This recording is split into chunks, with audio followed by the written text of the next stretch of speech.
Okay, I think we are live. So welcome. Thank you for coming to this session about medical professionals in schools and COVID-19. I'm Superintendent Mike Morris. I'm the superintendent of the Amherst-Pelham and the Amherst-Pelham Regional School District. And we really appreciate you coming for this, this 1 hour long session today.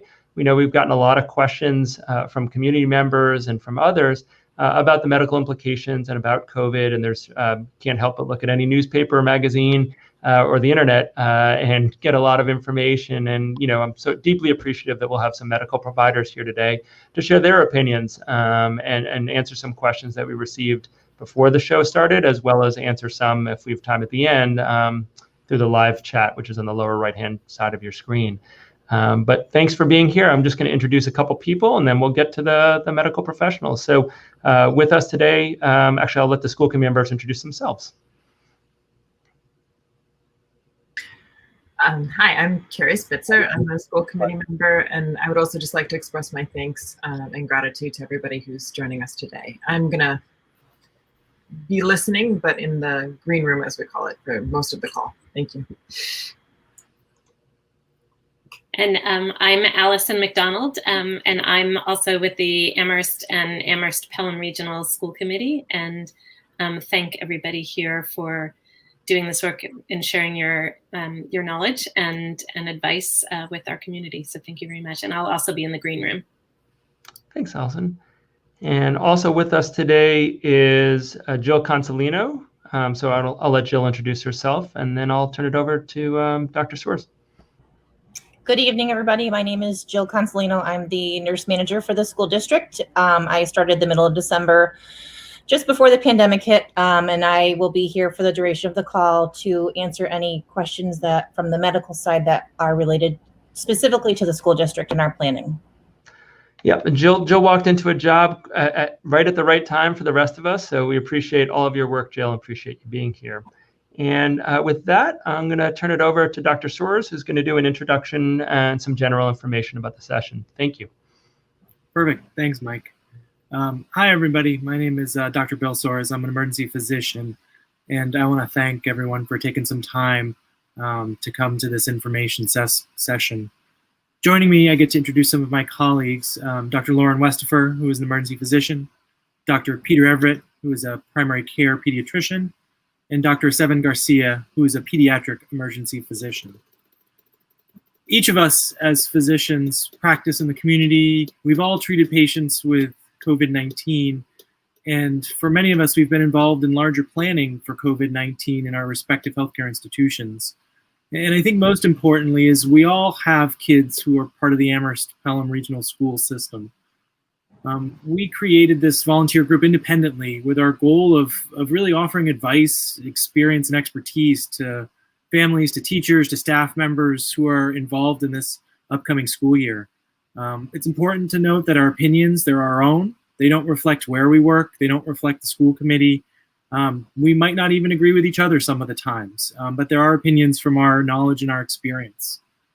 Really, the goal of this session is to help you, the community, understand COVID as we understand it, so that each of you can make an informed choice when you're deciding with your family what you're going to do in this upcoming school year. And just to begin, I kind of want to have three general principles for everyone to kind of understand as we go through this session. The first to understand is COVID it's a new virus, and really there's a lot that we are still learning.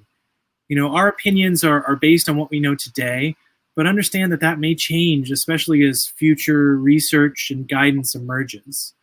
So please keep that with a grain of salt, that we're talking about what we know about today. Second, as we're not part of the school committee, we may not be able to answer questions that have to do with specific policies or procedures. For those questions, obviously, we'll defer to our school committee members and other folks who are with us on the call. And then finally, really the most important, in this whole pandemic, there really are very few absolutes and very few right answers. We're here to highlight what we know as far as a medical community about COVID-19. And while we can provide guidance, it's ultimately up to you to weigh your own risks and decide how your family is going to approach this upcoming school year. And in that regard, really, we ask that as a community that we really respect the thoughts and decisions of others, especially when it may be different than our own. Just understanding that everyone's coming from a different point of view and is weighing different risks. And really, there are no absolute right answers with that. So with that being said, I'd like to turn it over to Dr. Westerfer, who is going to just give us some basic kind of foundational information about coronavirus to help lead the discussion going forward. Now, all y'all know what COVID-19 is. It's not something that I really need to explain. We know it's a disease caused by SARS-CoV-2, but there is a lot of misinformation out there, and things do change rapidly. So we thought it would be useful to just kind of go over some of the basics and make sure we all sort of have the same understanding as to where things lie as of today, August 12th. The virus, it can cause the disease COVID-19, but also some people, they are asymptomatic, and then a lot of the asymptomatic people are actually just pre-symptomatic. They will eventually develop some symptoms, but sometimes they're so mild that people may chalk it up to just being tired or overworked. The severe cases that we see locally and sort of internationally, what has played out, they're generally in patients who are older and have more medical problems, hypertension, obesity, those sorts of things. So those tend to be the higher risk patients, although pediatric patients, they do get COVID-19, and a very small proportion of patients may get this post-inflammatory syndrome. The virus, how's it transmitted? It's primarily through droplets, and droplets can be small or they can be large. The thought is that it's predominantly through the larger droplet spread. So somebody coughs, they expectorate these larger droplets, and somebody breathes it in, or they then touch their eye and rub it through. It has to come through a mucosal membrane. So the nose, the mouth, the eye, those are some of the portals of entry that we think are sort of important. And then there's been this debate, is it airborne? What is there this airborne spread? And the media really got onto this a couple months ago. But the consensus in the medical community is that we don't think that this is the major role for transmission. We think that it's predominantly the larger droplet spread and how this is played out, and how transmission in other communities and hospitals and places that haven't been taking airborne precautions has actually not been looking like it's airborne. And then obviously, this is a virus where currently there is no cure. There is no single drug, not hydroxychloroquine, not something else at this time that is a cure. And there's no vaccine currently. Obviously, there's lots of work being done on that. But right now, there's currently the unanswered question, when will it be over? And none of us have the answer to that. We won't dare make any predictions on that. And then obviously things y'all know, the major mitigation strategies, they actually work. Hand washing, wearing face covering masks, and distancing from each other. Those have been shown in study after study to really make a difference and can actually change the reproduction number. So how many people one other person can infect quite significantly just by taking some of those steps. So that's just a general overview of COVID-19, SARS-CoV-2, and what we know right now. And so the next point we'll stay with Dr. Westerfer for is about transmission rates in schools, particularly those from different areas, many of which have already opened up schools already in the school year, because in many parts of the country, we think of Labor Day-ish as our start date in the Northeast, and that's not true actually in most of the country. So if you wouldn't mind commenting a bit on what we've seen and what's been reported. Sure, absolutely. It's still foreign to me. I'm from the South, and we always started at the very beginning of August, so it's still new to me up here.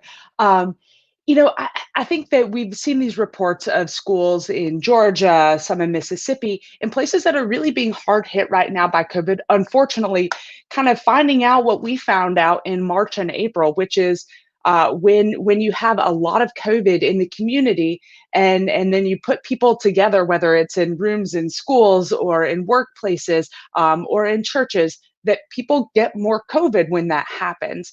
And unfortunately, over the course of the past month and a half or so, Georgia's caseload has really sort of exploded, as it has throughout much of the South. And so I think right now, a lot of the thought is that the transmission in the schools, just like it has in the workplace, we did a study at Bay State where the transmission mirrored what we saw in the community. It wasn't sending people to work in a hospital really exposed them to COVID. It was they were getting COVID in the community rather than at the hospital. And this has, I think that a lot of this is the case here, is that you have to look at the prevalence in the community to figure out, does it mirror what we have here?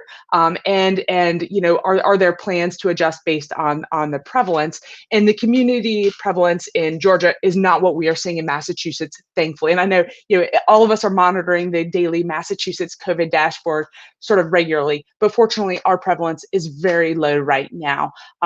And it's a sort of a different scenario. The other thing that I think it's important to think about is looking at what people are doing even outside of the school or in the school that make a difference when it comes to transmission, things that we know.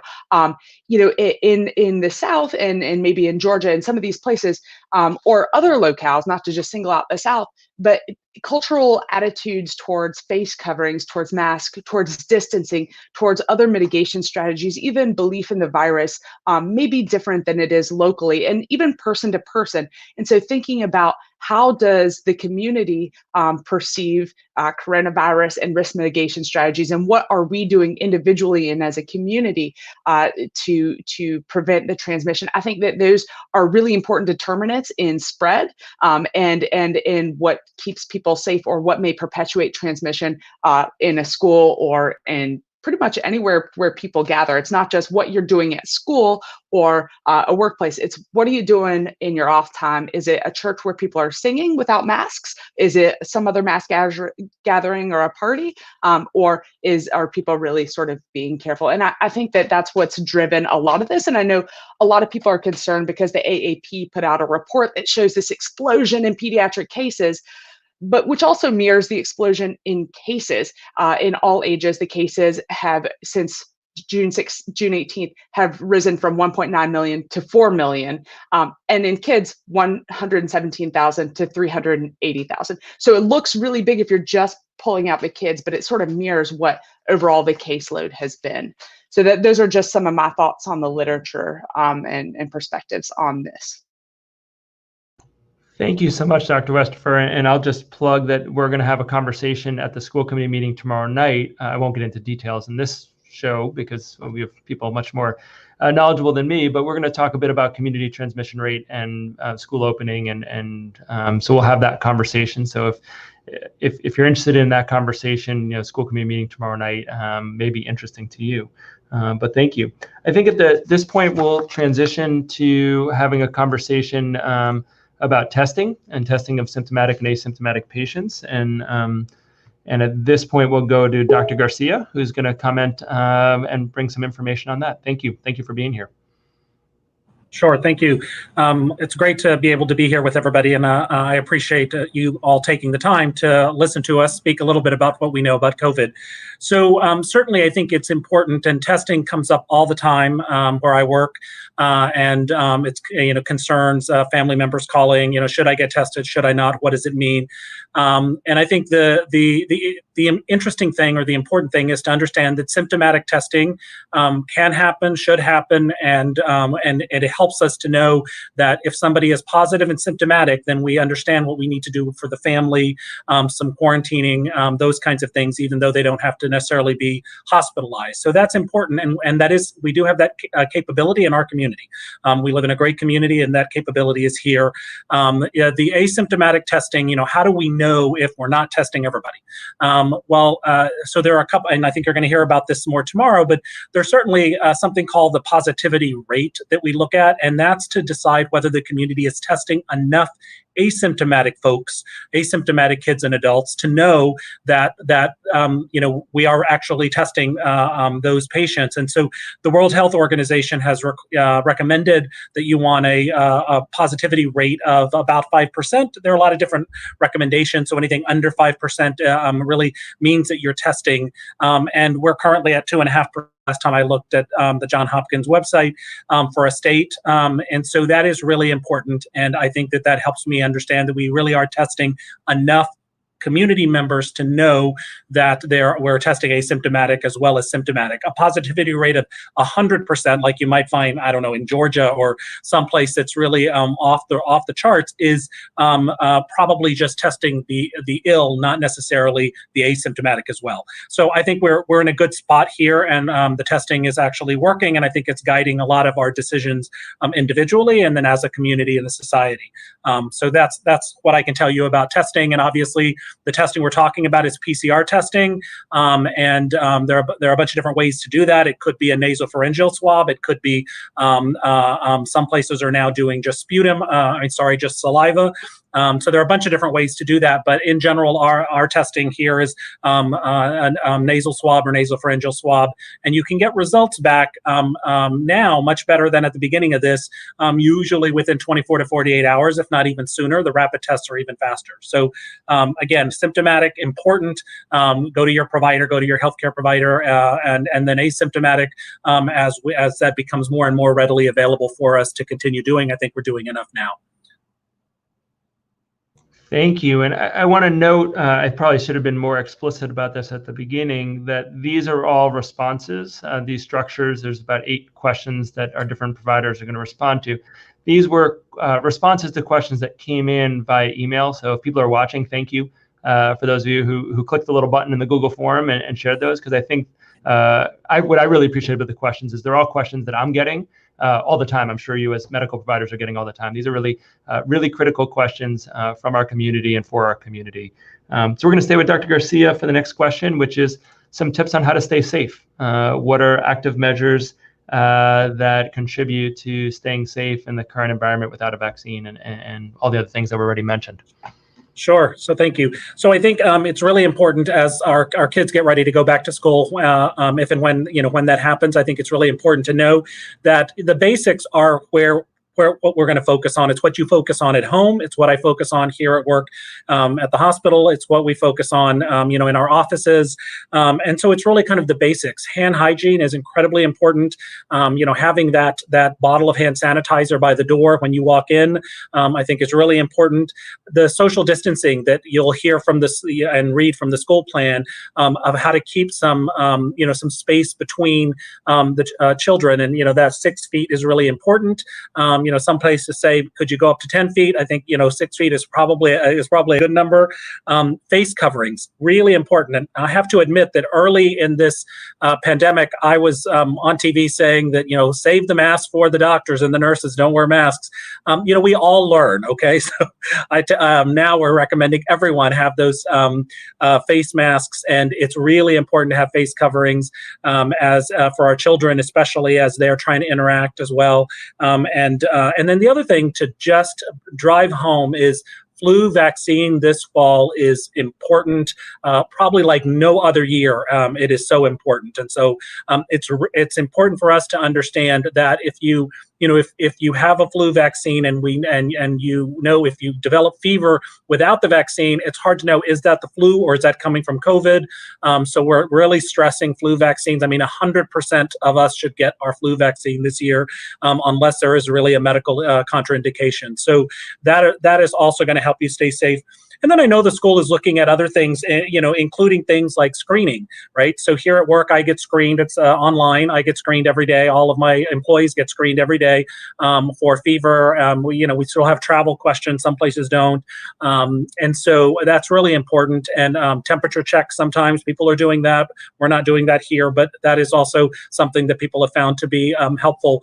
So all of those screenings will be helpful. And then I think just to kind of finish up a bit, I know there's some concerns about, like, within a school system about kind of the HVAC system and what is the airflow. And so, what we've recommended all along in hospitals is that, and we've been able to keep people safe in hospitals and in doctors' offices by really paying attention to the top 3 or 4 that I talked about, the face masks and the hand hygiene and all of those things.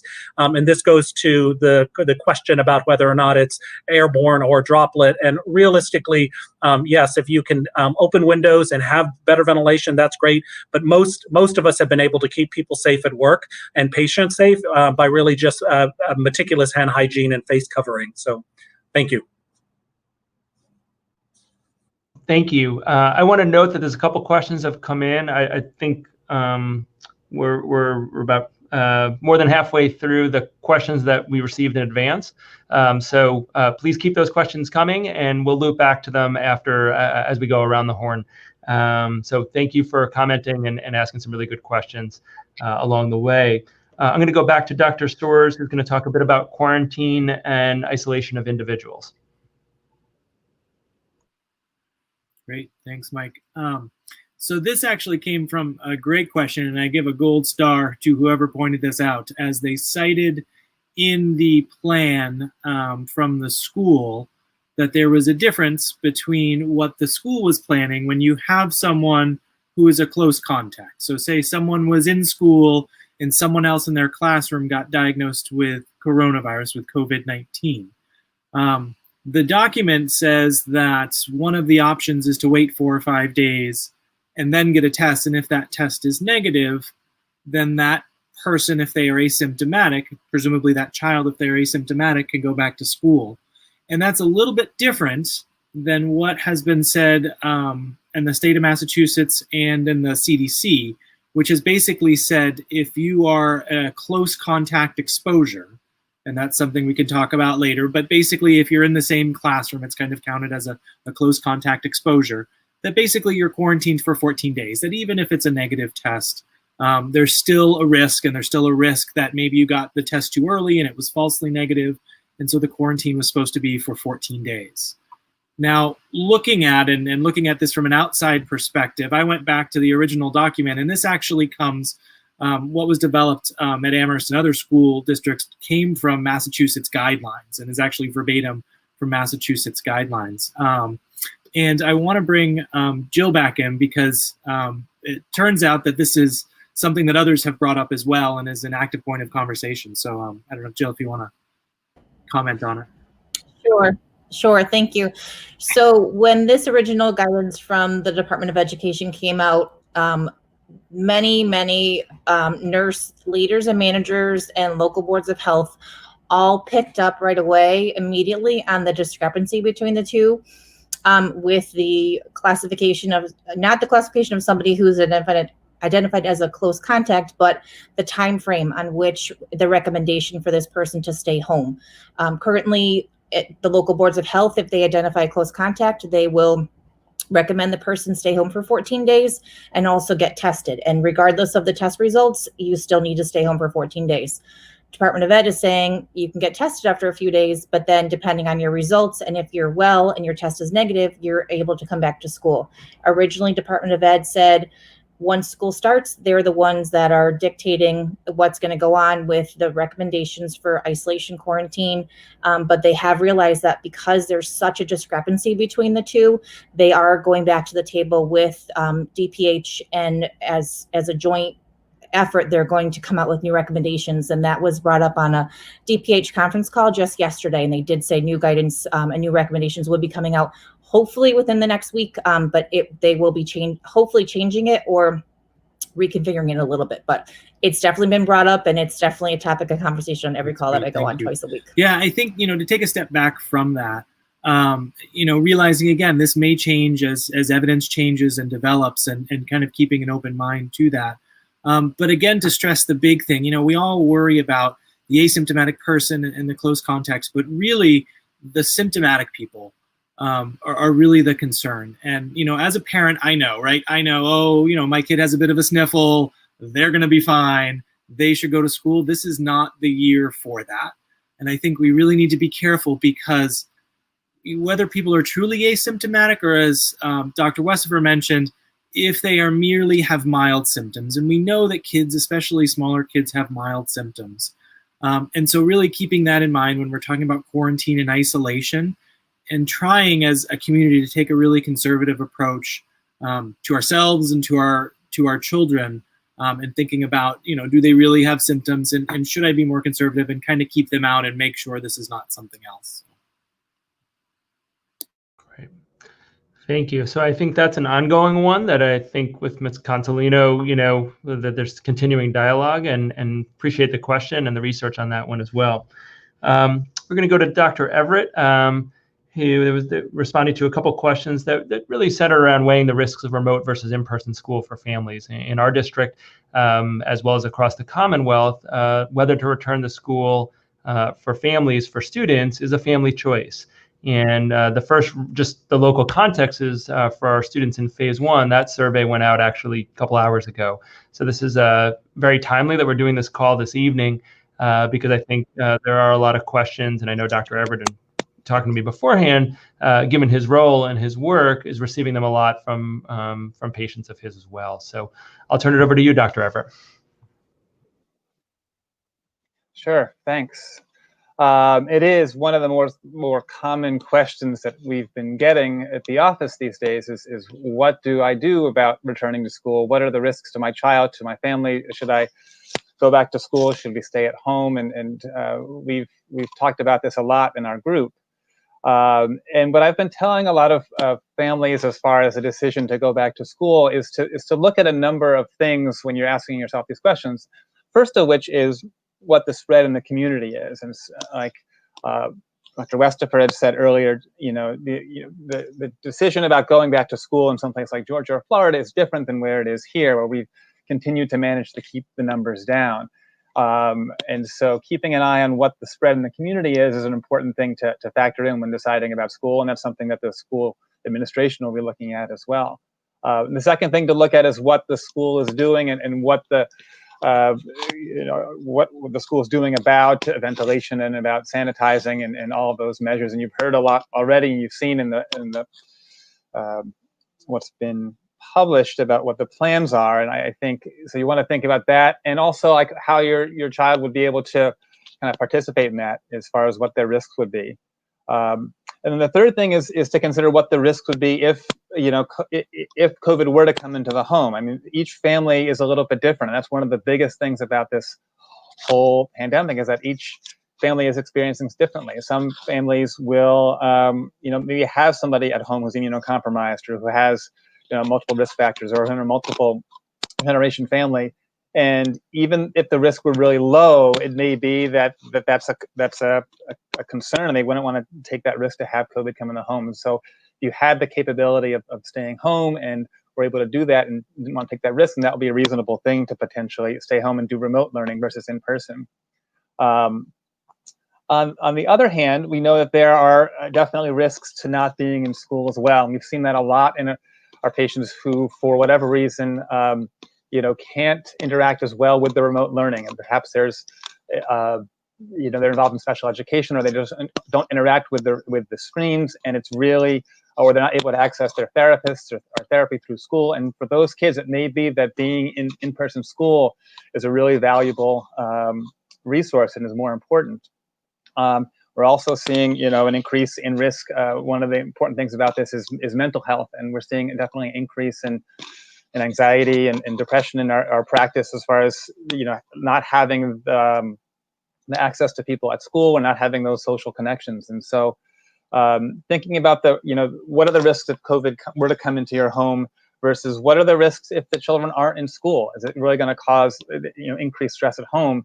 And what are your resources? And so those are the kind of the ways that I kind of weigh that out. Another thing to consider is thinking about younger versus older kids. And it does seem, so as far as we know, that younger kids seem to be less affected. Although the research is a little confusing as far as whether children carry the virus or whether they spread it. But it does seem that the younger children, at least, don't seem to spread it as much as, say, the older kids do. Additionally, older kids may be able to interact a little bit better with remote learning. And so this is something to consider, like how old are your kids? What is your capability to care for them at home? These are the things that we are thinking about and advising when we talk about it. Another question that came up that I would think about would be if I have a high-risk children, if a child who has asthma, for instance, should that be a no-go? Should I totally stay away because my child has asthma? And I wouldn't necessarily say that would totally keep you out of school. It's certainly going into school, if you have asthma, but COVID is a slightly higher risk if you have asthma. But overall, it seems that COVID is not affecting children as much. And even children with asthma, you have to kind of, it wouldn't be a no-go to not go back into school, is what I would say. And in fact, I'm wondering this fall, if, for instance, if we get a lot more people vaccinated against the flu, and we're take all these distancing measures that we're doing to reduce the risk of getting COVID, is also going to reduce the risk of things like the flu and other communicable diseases as well. And so the hope would be that children going back would not be getting hopefully a sick. So that's all. These are things to consider. Thanks, Peter. And on that, the last question we got that we'll address here is relatedly, how can I improve the health of others in the community? Right, and that was a great question to think about. I think the question that came in was, if I have the capability of keeping my child home, is that something that I should be doing? And that's an excellent question. I'm not sure how to answer. Certainly, if your children staying home and doing distance learning is something that you think that he or she can do, and that you didn't want to take the risk of being exposed to COVID in the school, then I think it would be a reasonable measure to take. One of the things that I really wanted to focus on as far as like how we can protect our community would be to mirror what Dr. Garcia had said earlier, which is about the vaccination, right? And flu vaccination, and also getting all of our other vaccinations up to date as well. So there's two things. One is that we're making a big push this fall to get kids vaccinated against the flu. One of the reasons being is that the more people that are protected against the flu, there's a lower chance they're going to get a fever that we have to figure out later in the fall. Well, you have a fever now, is this the flu or is this COVID or something like that? So that would be one reason. The other thing is not just flu vaccine, but other vaccinations as well. And one of the things our office is going to be doing is not only putting a push out to try to get kids more flu vaccines and get people to be able to, come through in a really expeditious way through the office, but also to get kids caught up on their routine childhood vaccines as well. Because of the pandemic, we've been seeing overall, the kids that we've been doing more virtual visits, and so we're seeing some kids who are getting a little behind on their vaccinations, and we want to make sure that kids do get caught up on their vaccines to be protected against all the other illnesses that are out there before they get back to school. So that's going to be another thing that we can do to help keep the community more safe, is to make sure that we, get our children just caught up on their vaccines and get their flu vaccines as well. Thank you all. That was fantastic. Before we go to the question and answer, I didn't know if, we slotted different medical professionals to be answering different questions, but I didn't know if there was anything that any of you wanted to share before we get into the Q&A part.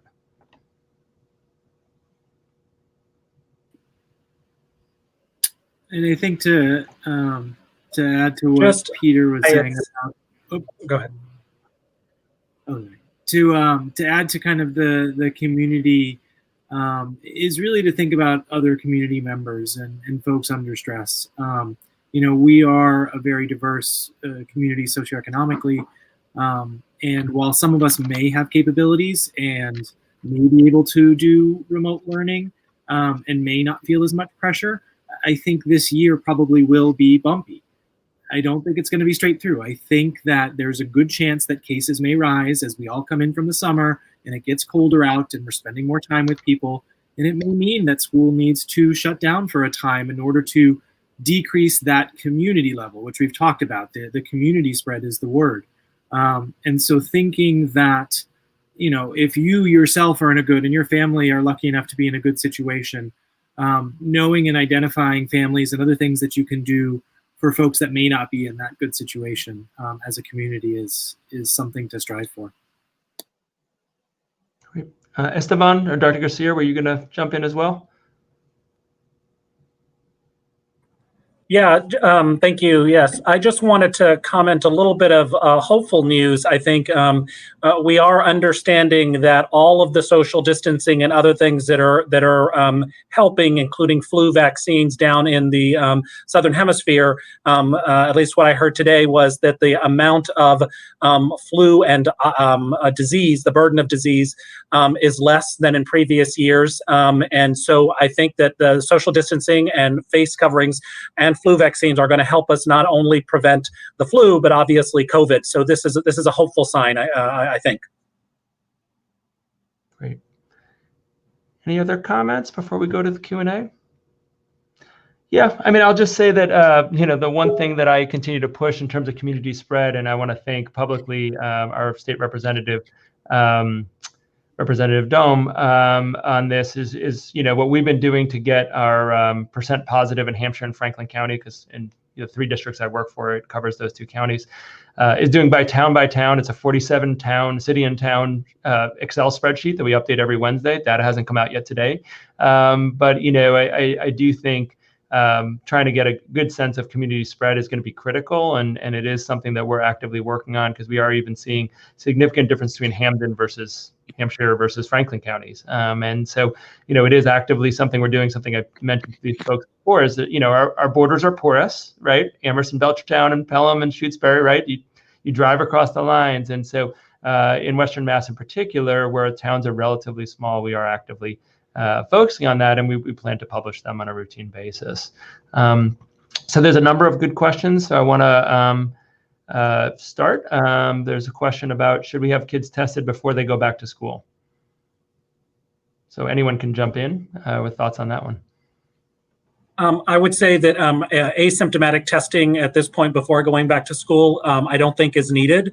I don't think the research has really shown that it would be helpful. And the reason that is because you can test today and be positive, 3 days from now when you get your exposure. So I don't think asymptomatic testing at this point is needed for kids going back to school. That's my opinion. Okay. Any other comments or the next question? I'm sorry. I was going to say, oh, sorry, Mike, I agree. I think, thinking about the only thing that comes up that I wonder is travel, and those folks that have traveled from a state that does have a high infectious rate, not necessarily testing, but that may mean quarantine for some time. So taking that into account in travel plans and where you're going, and realizing that is changing, right? Rhode Island, more than just recently, their rates went up, and now they are a higher risk state. So if you are planning to travel, just knowing beforehand if you are going to a high risk or more high risk states, and what that requires as far as quarantine when you get back. I do just want to jump in that I think it's important to reiterate that a negative test has limited value. It's not predictive for the future. It looks at a single moment of time, and even then it's not 100%. So when we're talking about testing, the downside of doing a lot of asymptomatic testing is the false sense of security and the relaxation of the other important measures that are known to contain coronavirus. The next question talks a little bit about college kids' return, but also about research about microdroplets spread COVID. So I think Dr. Westerfer was interested in jumping in, talking a bit about the microdroplets piece. Sure. This is an area of controversy. Microdroplets are sort of the 5 micrometer or less particles. So the super teeny tiny droplets, that is what we call airborne spread. So it gets suspended up in the air, and it could be, theoretically in the room for hours. Now, the research on this really does not support that this is a primary role of spread. When you look at the things, even where, 60 people are in a room in a chorus, what's happening is they're singing, they're projecting droplets and droplets and droplets, and not wearing masks. And so rather than just suspended in the air for hours for later, sort of somebody comes in the room a little bit later, that's not the primary sort of way in which it's thought to be spread. So it is a potential way that we can't rule out, and there are probably some certain events. But when you look at the research that looks at the procedures that we do in medicine that generate tons of aerosols, and if you would see it then, a lot of these studies show that it doesn't really seem that even in those instances in the highest risk population that many people are testing positive. So it really just doesn't seem like it is very common at all. Any other thoughts from anyone else? Okay, a couple questions, but this one had a nice friendly hello for Dr. Everett, so I'll display this one. Just about when flu vaccines this year will start becoming available. Sure, and that's, I don't have specific numbers on that yet. Our nurse manager updates us all the time. We're having regular conversations about planning flu clinics and how to get the most kids through as efficiently as we can. And the last I heard was the beginning of October, although it may be, I suppose it could be a little earlier than that, but I think we're shooting for October for getting a lot of our clinics set up, which should be before, like I said, before the flu starts to show up, which traditionally in the last couple of years, the flu can show up as early as, certainly in November, although in past years, the biggest seasons have been December, January, but we want to get kids vaccinated, earlier in the season if we can. So I think we're looking at October for that, and we'll certainly be sending a lot of information out about getting kids in when that happens. All right. Thank you. I'm going to skip around a little bit just to keep the order making some good sense. So the question, I'll just read it. Dr. Garcia's referenced asymptomatic testing is helpful. Are there any plans to specifically monitor the asymptomatic testing rates in Amherst or in Hampshire County to guide school plans? I can talk about the school piece earlier, but I don't know if any of the medical professionals want to comment on the kind of monitoring asymptomatic testing in the area. Sure, I'll just jump in and say that, we are, I think, currently some limits on testing and asymptomatic testing. I think that will increase as the fall rolls around. We'll be able to do more of that, and I think the other, as will your personal providers, I'm sure.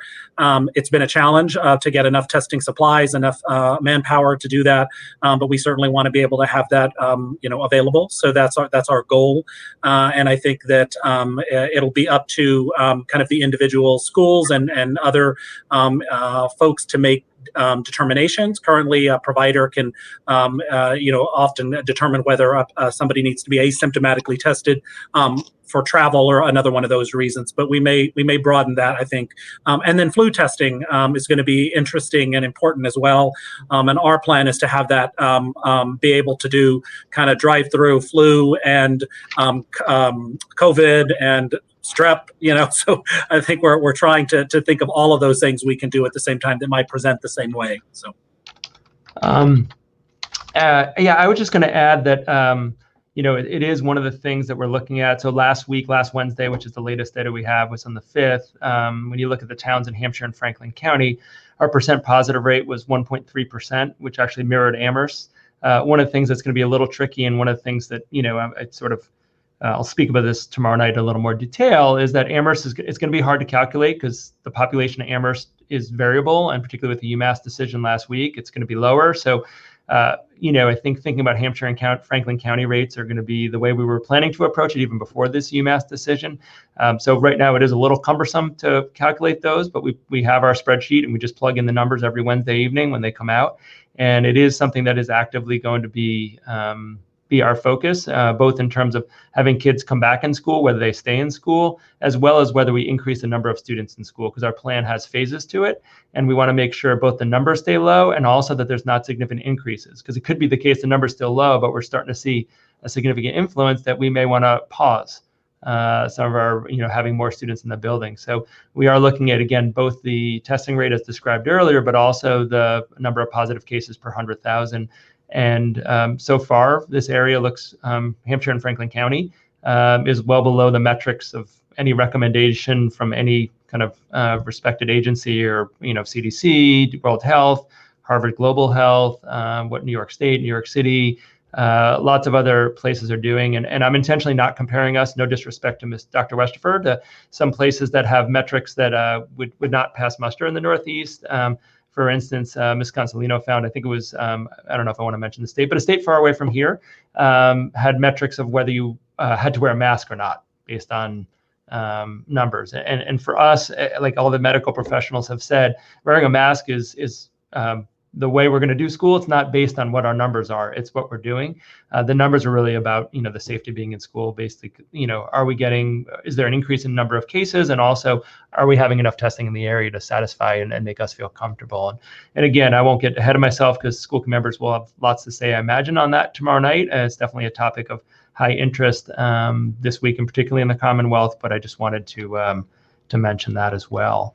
One of the things that's also come up is, with some of the colleges coming back, mandating asymptomatic testing, not just in Amherst, but in the local area, how that was going to affect actually the numbers. And that's, in my conversation, not with folks in this call, but other people in public health, that's more reason to have a Hampshire and Franklin County number, because it sort of, it may make things almost look better than they are if you're testing, that many asymptomatic people as opposed to people who are symptomatic. And, because we do have a couple colleges in the community, it seemed like it was an important thing to have. So there was a couple comments, I don't know, there's a couple thoughts on this, which is DESE had some guidance that came out this week that school districts having more in-person and hybrid school than some districts are currently planning or proposing. And I think that's some of that. And there's another comment about that below, based on, some of the positive numbers in most areas of Massachusetts. And so I don't know if you all want to weigh in on that, or not. That's more about kind of state policy. But if you're interested in weighing in, I'm happy to give you the opportunity. I mean, I think the only thing that I think about from a parent perspective is still having the choice and the ability to decide what I think is best for my family and for my kids. And so whatever mix that is and whatever offer that is, I think knowing what the options are and being able to choose between a more conservative option, for which I think for all is, 100% remote distance learning versus whatever the type of other model is, I think is an important aspect. I don't know that trying to increase a little bit here or there necessarily kind of makes a difference in the grand scheme of things. I think one thing that I think about with all of this is that the data changes quite a bit. And one of the things that this whole pandemic has required is a lot of flexibility here. And so the numbers are low now. And I think the district has chosen to kind of take the stepwise approach back and then follow the numbers and then follow the science and see where we're at. Which I think is important. I mean, following the science and seeing what it tells us, and then being able to respond to that. As college students come back, and more people come back to the Valley, we don't know what the numbers will do. If we can all, as a community, continue to take the measures and wear masks like we've been doing, my feeling is that the numbers are going to continue to stay low, and we're going to be able to move along. But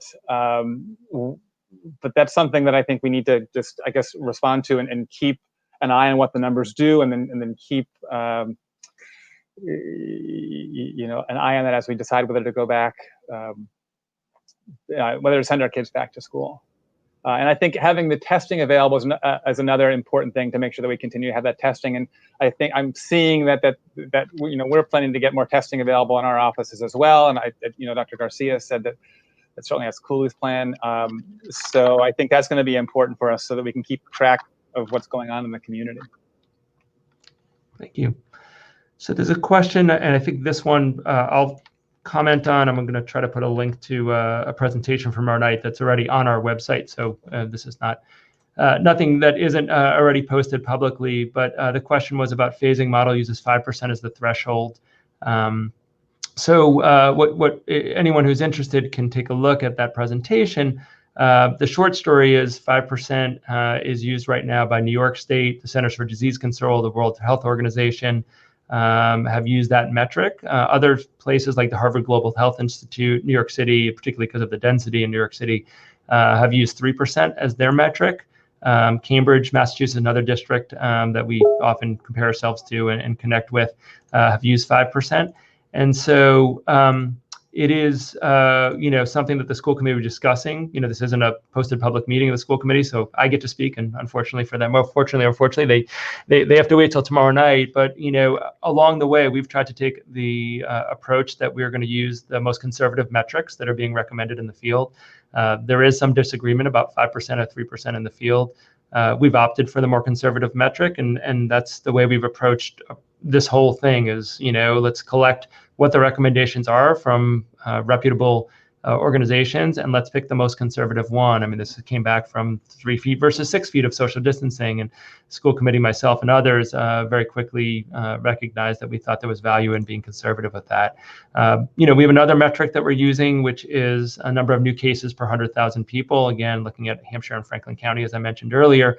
And I think for reasons that were discussed, it's one of the things that both metrics, when combined, capture different data points that we feel like will be a good reflection of community spread and community testing availability. The school committee will talk about it tomorrow night. I'll certainly talk about it in more detail tomorrow night. But what you see, if you are looking at the presentation, on slide 6, we really tried to do try to find data of what was being recommended, what were people in the field doing, what was the recommendations. And again, we didn't focus on, I will mention it's Oklahoma, I believe, that has different metrics for mask wearing. We were looking for the outliers, in our opinion. We were looking for, again, national, international organizations, what recommendations there were. I don't claim to be an epidemiologist or a medical doctor, but we've all dug in, and I did connect with somebody over in the eastern part of the state on this to get some thoughts on the metrics, and where we landed was, again, a little more conservative than some of the recommendations, but it's a place that, at least for me, I'll only speak for myself, and Ms. Consolino, if you want to jump in, you can, but we feel comfortable that we're being as conservative as we can be based on the recommendations that are being made by experts in the field.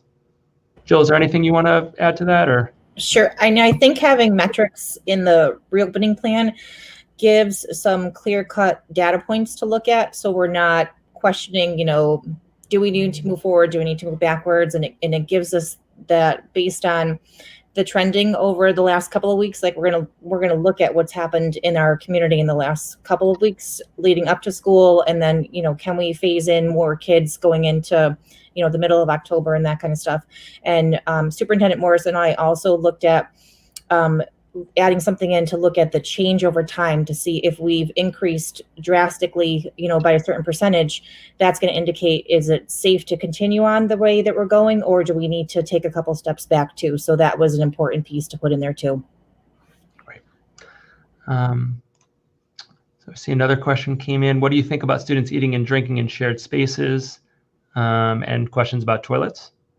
So again, anyone can jump in on that. I think I'll just describe that the recommendations we have from CDC are students should be 6 feet away when they're not wearing a mask. And so in classrooms, that's how we do it. We wouldn't have our students eating in the cafeteria where, first of all, the cohort model sort of falls apart, but also around the distancing piece. Not to answer for anyone else, but just to at least set the context. We're also trying to figure out ways where students can eat outside as much as possible, weather permitting. We don't live in San Diego, where that might be possible a little more often than it is here, or Georgia. Don't want to leave out Georgia, Dr. Westerfer, but we are trying to think about that and take the advice we had. But I'd be very curious for anyone's thoughts on that particular question. Can I just ask, what's a toilet plume? I think that this is referring to the potential aerosolization of virus, because viral RNA has been found in urine, it's been found in stool, and the thought is that when you flush a toilet, it generates